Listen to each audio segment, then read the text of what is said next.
Aluno de TC1, hoje a nossa aula é sobre citações e plágio. A gente vai ver no primeiro momento algumas reflexões e a gente relembrar um pouquinho a respeito do que são as citações e os tipos de citação, né? Eu sei que esse conteúdo a gente já viu, mas é de extrema importância. A correção dos projetos de pesquisa trouxe para mim de forma muito clara algumas dificuldades que vocês tiveram na compreensão desse recurso de citação, né? Então, por isso que eu trouxe hoje nessa aula a gente relembrar as citações e a relação que isso tem como uma ferramenta de proteção contra a ameaça de plágio, né? Para que vocês não venham a sofrer esse tipo de represália, ok? No trabalho de vocês. Então, para a gente relembrar, vamos primeiro relembrar o conceito de citação direta. Sempre que a gente fala de uma citação direta, que vocês viram lá no fichamento de vocês, né, a gente vai estar trazendo a fala do autor na íntegra. Ou seja, esse recurso é quando a gente vai usar a fala do autor, a forma como ele trouxe na obra dele, ele trouxe de uma forma tão peculiar, tão clara, que é melhor utilizar a fala dele do que trazer a sua própria interpretação. Então, a gente traz a palavra do autor na íntegra, a gente copia um trecho daquela obra e coloca no nosso trabalho. Isso é uma citação direta, né? Então, ou seja, eu faço referência ao autor, trago a fala dele integral, sem trazer uma interpretação da fala dele. Então, eu vou usar as falas de outro autor, né? A citação direta, ela é feita de duas formas, né? Quando ela tem até 3 linhas, ou seja, é uma citação curta, você está trazendo a fala do autor ali, mas não é algo muito extenso, então você faz no corpo do parágrafo mesmo. Então, você vai somente acrescentar entre aspas, né, e trazendo a referência, logicamente, mas dentro do corpo do texto, dentro do parágrafo. Quando essa citação tem mais de 3 linhas, ou seja, 4 linhas adiante, né, a gente vai fazer ela usando o recuo, né, com todas as linhas justificadas, a letra é menor, o espaço é simples, então ele fica evidente no texto que aquele trecho que você está trazendo não é a sua fala, não é a sua escrita original, mas que é a fala de outro autor.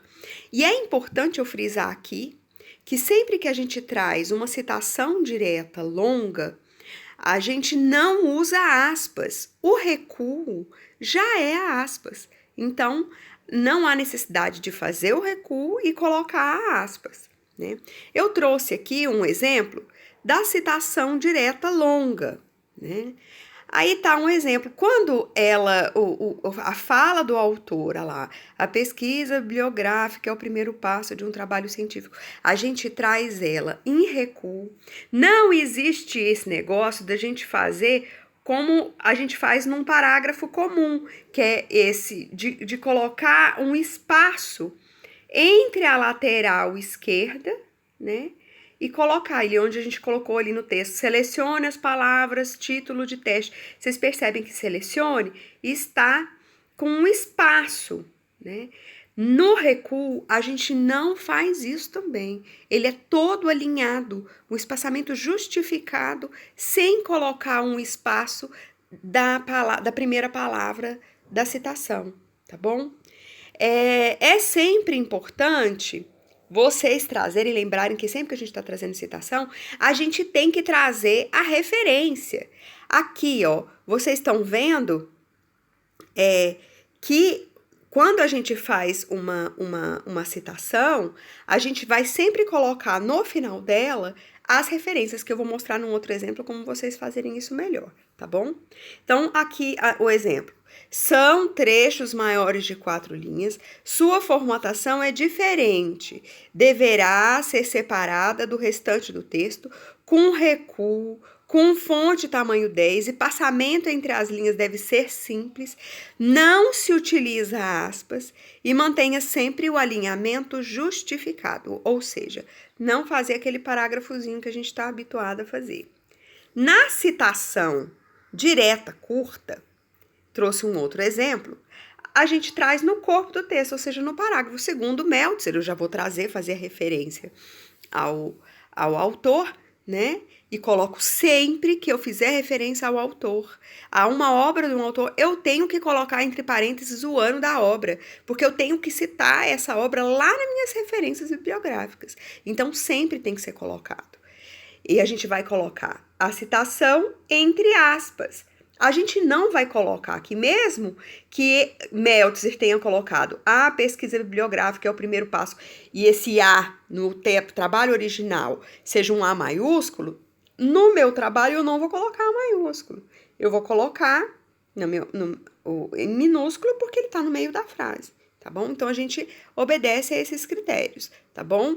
Então, são trechos reproduzidos igualmente ao texto original de, no máximo, 3 linhas. A gente sempre obedece essa questão da aspas e colocando dentro do corpo do texto quando tem menos de 4 linhas, ok? Quando a gente fala de citação indireta, a gente está falando quando a gente traz as reflexões e as teses do autor com as suas palavras. Então, é um ótimo recurso para a gente tornar o trabalho mais objetivo.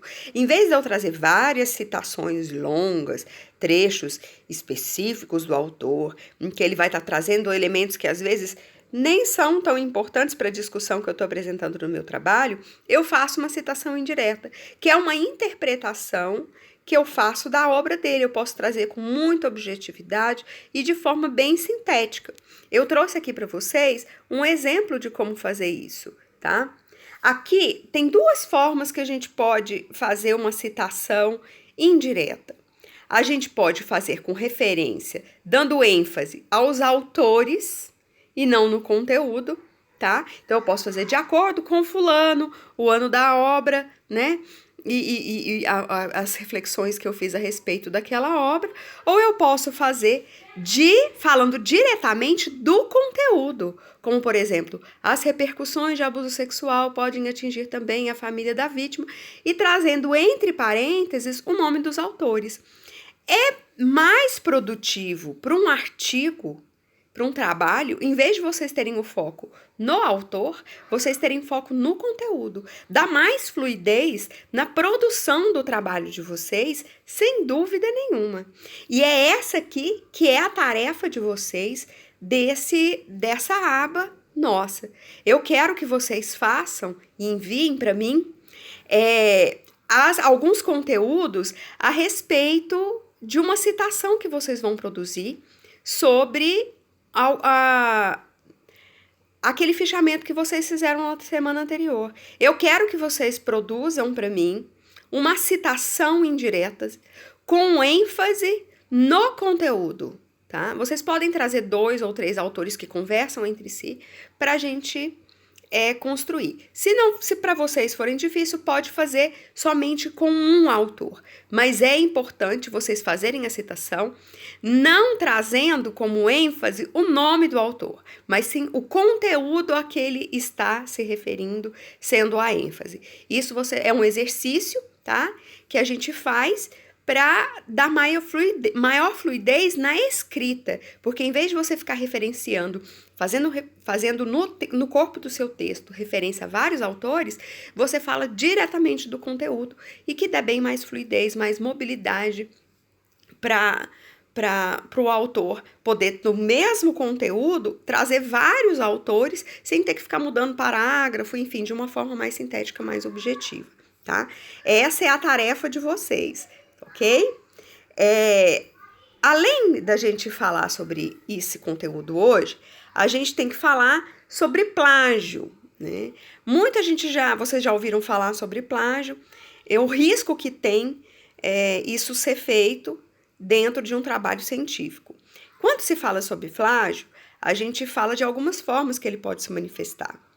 Então, a primeira é a forma. Então, pode ser um autoplágio, que é quando o indivíduo um autor, ele traz elementos de uma outra obra sua que ele fez anteriormente, ele não faz referência a essa obra, né? Quando tem uma falsa autoria, por exemplo, eu indico um autor errado, né?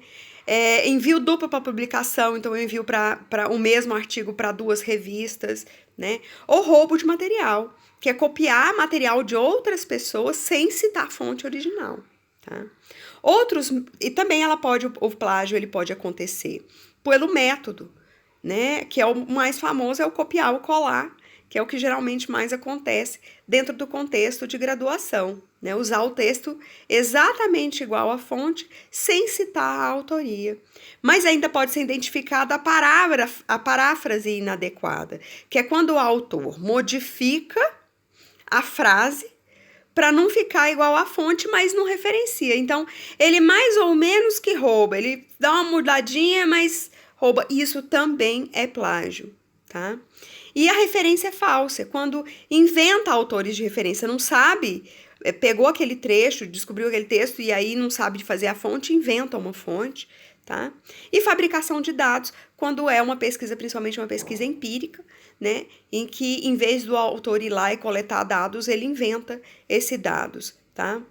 E também o roubo de ideias, né? Utilizar a ideia de outros autores e não referenciar esses autores. Isso tudo é plágio. O propósito, e ao plágio também ele pode ser configurado, analisado de acordo com o propósito, que ele pode ser intencional ou sem intenção, tá? Mas isso tudo é plágio. E é importante a gente ter claro que plágio é crime. E de acordo com a instituição, ele é um motivo para reprovação, tá?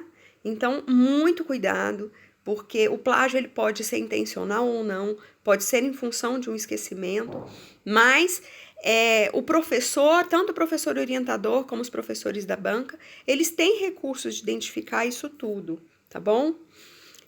Então, para a gente falar sobre o conceito de plágio, a gente vê que não tem um consenso. Ele pode ser a forma, ele pode ser pelo método, ele pode ser pela intencionalidade, mas o que a gente tem como um consenso é que quando se apropria, o plágio acontece quando se apropria de ideias dos outros sem citar a fonte, tá?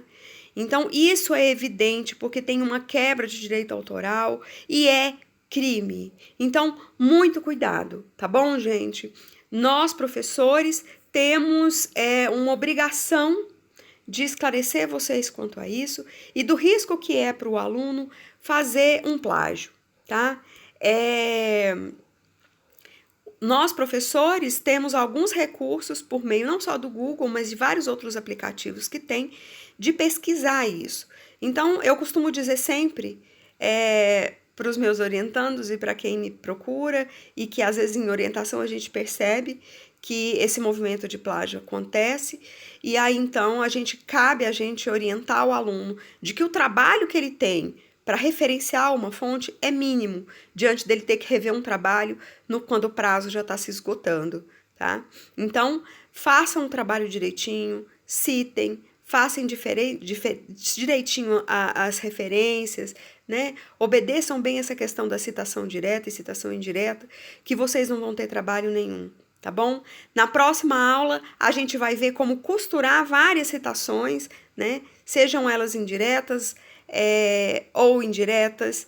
A gente vai costurar isso no longo do texto com um exemplo aqui para vocês, tá bom? Tentando auxiliar vocês. Façam os exercícios, tentem acompanhar isso, utilizando a bibliografia que vocês vão usar no trabalho de vocês, que vocês vão ganhar tempo na escrita de vocês, ok? Bom trabalho para vocês e até mais!